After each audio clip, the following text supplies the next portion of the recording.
آج کے اس دور میں عمومی دعوت، یہ دعوت و تبلیغ کے نام سے کام شروع ہے۔ حضرت مولانا الیاس رحمت اللہ علیہ کو اللہ رب العزت نے کام کی ایک ترتیب سجھا دی آج کے زمانے کے طور پر، چنانچہ سے روزہ اور چلہ اور 3 چلے اور 9 مہینے 7 مہینے سال، یہ ایک ترتیب اللہ نے ان پر کھول دی جس میں اللہ نے برکت ڈال دی۔ چنانچہ آج عمومی دعوت کا کام اس طرح سے ہو رہا ہے امت کے اندر، لیکن دعوت کو اس میں محصور نہیں کر دینا چاہیے۔ بات سمجھ رہے ہیں؟ مثال کے طور پر ایک صاحب مجھے کہنے لگے، جی آپ کے شیخ بھی کبھی اللہ کے راستے میں نکلے؟ میں نے کہا بھائی وہ تو ہر وقت ہی سفر کرتے رہتے ہیں، ان کا تو گھر کا قیام تھوڑا اور باہر کا سفر زیادہ۔ نہیں میں پوچھ رہا ہوں اللہ کے راستے میں کبھی نکلے ہیں؟ میں نے پوچھا اللہ کے راستے سے کیا مراد لے رہے ہو؟ کہنے لگا یہ جو جماعت کی ترتیب ہے تو یہ غلطی ہے، کیونکہ حدیث پاک میں نبی اسلام نے ارشاد فرمایا من خرج فی طلب العلم، جو شخص علم کی طلب میں گھر سے نکلتا ہے فہو فی سبیل اللہ، وہ اللہ کے راستے میں ہوتا ہے۔ تو جب اللہ کے حبیب فرما رہے ہیں کہ جو طالب علم گھر سے علم طلب کرنے کے لیے نکلتا ہے وہ اللہ کے راستے میں ہوتا ہے، تو اس کو پھر جماعت کی ترتیب کے اندر محصور کر دینا یہ پھر غلطی ہے۔ یہ اکابر کی غلطی نہیں، یہ اس بندے کی غلطی ہے۔ تو یہ نئے ٹوٹرو ہوتے ہیں نا، رنگ روٹ، پھر اس قسم کی باتیں وہ کرتے ہیں کہ وہ سمجھتے ہیں کہ بس اس ترتیب سے کام کرو گے تو یہ اللہ کا راستہ۔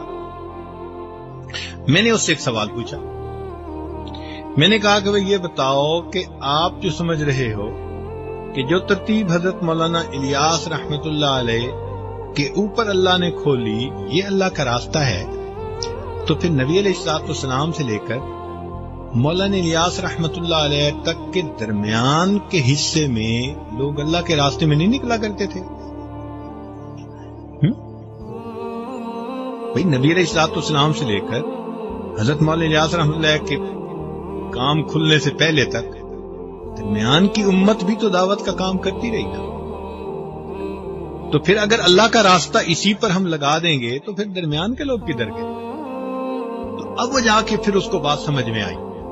تو پھر میں نے کہا بھئی دعوت کے انداز ہوتے ہیں، صبح کو جو عالم فجر میں مسجد میں بیٹھ کے درس قرآن دیتا ہے وہ بھی دعوت کا کام ہے، جو شام کو درس حدیث دیتا ہے وہ بھی دعوت کا کام ہے، جو امت کے واعظ جمعہ پڑھا رہے ہیں بیانات کر رہے ہیں یہ بھی دعوت کا کام ہے، جو مشائخ لوگوں کو اللہ کی طرف بلاتے ہیں یہ بھی دعوت کا کام ہے۔ یہ انداز ہے مختلف، اس کو محصور نہیں کر لینا چاہیے۔ ہاں یہ ضرور کہنا چاہیے کہ عمومی دعوت کا کام اللہ رب العزت نے اس وقت جماعت کے ذریعے سے لیا ہے، اور ان کے لیے دعوت یعنی اس کے لیے خود بھی دعا کرنی چاہیے اور جتنا بھی ان کے تعاون ہو وہ کرنا چاہیے۔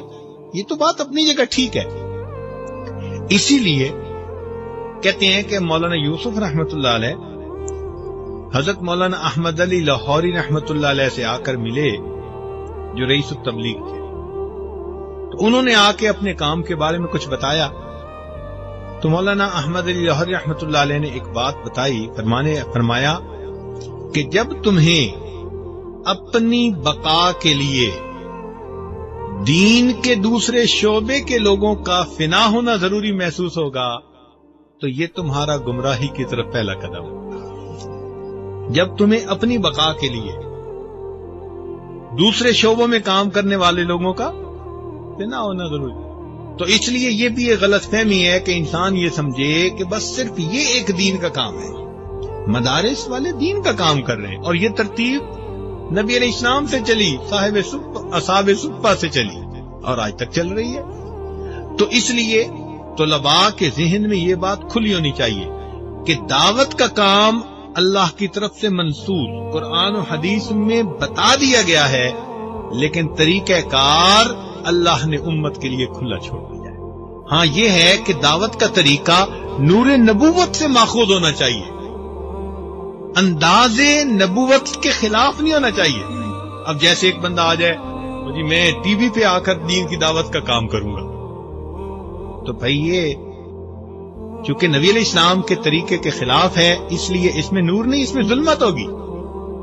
بات سمجھ رہے ہیں نا؟ تو طریقہ کار ہر وہ ٹھیک ہوگا جو نور نبوت سے ماخوذ ہوگا، مگر اللہ نے اس کو کھول دیا. تو الحمدللہ اس وقت پوری دنیا کے اندر اس جماعت کے ذریعے سے اللہ تعالیٰ دین کا کام کروا رہے ہیں. ہماری دن رات کی دعائیں ہمارے ان بھائیوں کے لیے. اللہ تعالیٰ ان کی محنتوں کو قبول فرمائے اور ہمیں بھی اللہ تعالیٰ اس ترتیب پر چلنے کی توفیق عطا فرمائے. مگر جو مشائخ کام کر رہے ہیں، جو سیاست کے ایوانوں میں ہمارے علماء کام کر رہے ہیں، یہ سارا کا سارا دین کا ایک حصہ ہے.